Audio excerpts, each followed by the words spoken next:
What's up guys, welcome back for another YgoPro duel video. Next match, Cross-Banlist Cup. My voice is almost gone. Yep, I'm a bit sick, so my apologies for that. So again, next match here, Cross-Banlist Cup. Last match against, or at least we have to do different decks. First of all, we have 6 Samurais, legendary 6 Samurais featuring triple gateway back in 2010-ish, I believe, somewhere in that time of period. Again, this is quite an important match, as I mentioned a couple of days ago in the previous video, since everything is still possible, right?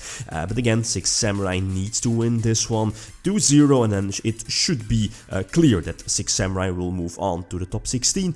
If that is not the case, then, you know, Sylvans will move on. At least Sylvans will, you know, get some extra points. But nope, then we already know the result, and both Monarchs and Chaos will move on. And then the second list, we have, of course, Sylvans. This should be Patrick Hoban's list from the World Championship qualifier back in 2014, I think? Not really sure, I think so. I think also one of the only huge tops of Sylvans, but again, correct me if I'm wrong. Again, Sylvans wasn't really the best deck during its time of period, since again, bricking was pretty much one of its biggest downsides. As for the rest, which deck has the advantage? Again, thanks to all the predictions from everyone, as you see here, Sylvans got... I think Sylvans got more, got more mentioned, right, by the people, and as mentioned here, one of the viewers is that, and I agree, is that 6 Samurais does have like a lot of problems with dealing with high attack monsters, and you know what is the MVP of Sylvans is establishing big boards, big, you know, high level monsters on the field. So 6 Samurai can definitely struggle, but again, going first should be very important. Okay, let's not waste any more time. Let's hop into the first duel. Okay, game number 1. I think, yeah, Sylvans get to start. So, for Samurais, that's definitely not too great. He already reveals one of the soul charges, yeah, one of the MVPs. No, pretty much the MVP of Sylvans. It made Sylvans, you know, one of those top decks back to, at least back in those ages, right? Thanks to triple soul charge. That's an okay opening turn, well, not that strong, right, but still, first turn Dracossack is super strong against a lot of older decks. Again, somewhat indestructible, unless of course you're destroying the tokens first, but you know what I mean, right? Those tokens giving you the extra protection, and if you cannot get rid of your Dracossack, of your opponent's Dracossack, they can instantly pick away your cards, right? One solemn warning, indeed, one solemn warning was good, I believe on the second soul charge. Yep, definitely so. He was revealing indeed the third emptiness, at least one of the emptiness. I believe Vanity's emptiness was at 3 in that particular deck, but still, he's definitely behind in card advantage, but still... yeah, must be nice ripping the third soul charge here right from the top of his deck with, you know, still 25 cards left in his deck. So thanks to the field spell, he's able to stack the top card. But you know, thanks to Soul Charge getting those lovely pluses, 2 level 7s, 2 level 8s, and Felgrant is also such a big deal, such a big problem here. Again, for a lot of older decks, again, a big beat stick, and it can potentially negate like any monster effect on the field, and of course, it can somewhat make itself indestructible, right? Here it wasn't looking too great, but oops, drawing the Targol, definitely going to use it and lure out both Felgrant. I'm dropping the Kizan here, but probably not, at least should have kept it in my hand. And here, I was distracted. I definitely should have attacked it, what is it called, the Sylvan Exceed, the Aurea, but no worries, it's not going to matter too much, since obviously his Felgrant wasn't really a threat here in this situation, but his Aurea, his Sylvan Exceed definitely was a threat, you know, the potential bounce if he excavated like one, you know, or more plants, right?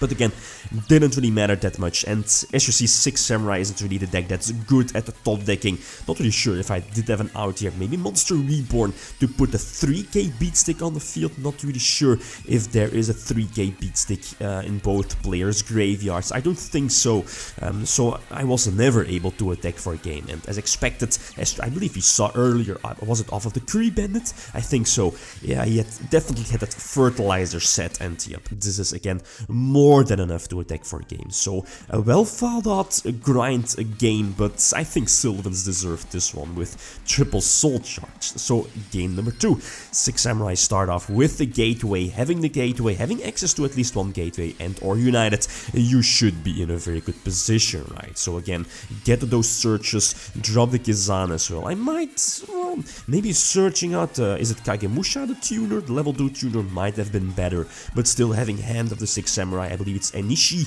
the quote-unquote Chaos Sorcerer as well. Here, I'm definitely going to use Xian's effect to negate the Forbidden Lens. If I'm correct, the Sylvan deck doesn't really run any board wipes, no Dark Hole, no Rekeki, no immediate threat, so I can definitely use Xian's negate to, you know, negate the Forbidden Lens. And now I can just attack for game with all of those lovely beat sticks, right? So again, going first, super important. So game number 3, the opponent opts to start, right, with the 6th card, can definitely help. And he opens pretty much the nuts, and that's the downside of 6 Samurais here, no access to hand traps, and you know, him having access to the field spell sets up, I believe, the Hermitry in his graveyard, and you know, he can, at least he doesn't need to use his normal summon, so he can use Miracle Fertilizer too, and he does have the small combo of Aurea and Fertilizer to keep bouncing it back, right, and eventually, thanks to a couple of draws, also having access to Soul Charge. This is pretty much an underwhelming Soul Charge, but still, a second copy of Aurea. Again, let's him use another Fertilizer, and I believe thanks to Spore, he will be able to end with Felgrant as well. So this is a super disgusting first turn.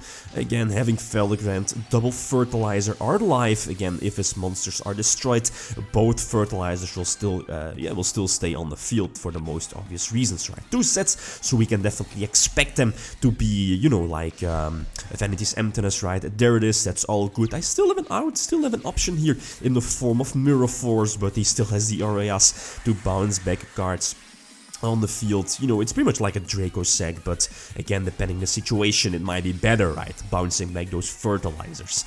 He does protect one of the Hermitries from Bottomless Trapple thanks to Felgrant, and yeah, as expected, he does get like the Aureas,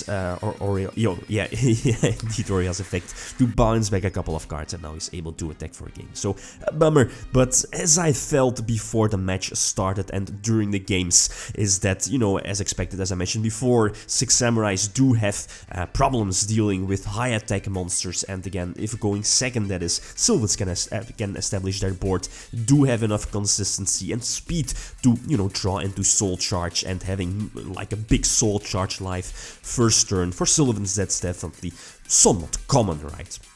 So yeah, Sylvans will get the 2 points, 6 Samurais will get only 1 point, and as I mentioned before, Monarchs will take the first place here in the group, since it won its matchup against the second place deck, also with 5 points, which is Chaos. But again, both decks will move on to the top 16 playoffs. So like last time, again, feel free to leave your predictions here in the next group. As I mentioned before, like always, again, feel free to win like a shoutout and mention in the next Cross-Banlist video. So Dragunity Rules, Blue Eyes, Tango Plant, and Dark Worlds. Okay, guys, that's it. Thanks for watching, and feel free to leave a comment or like if you enjoyed the video. Lithium signing out. Peace.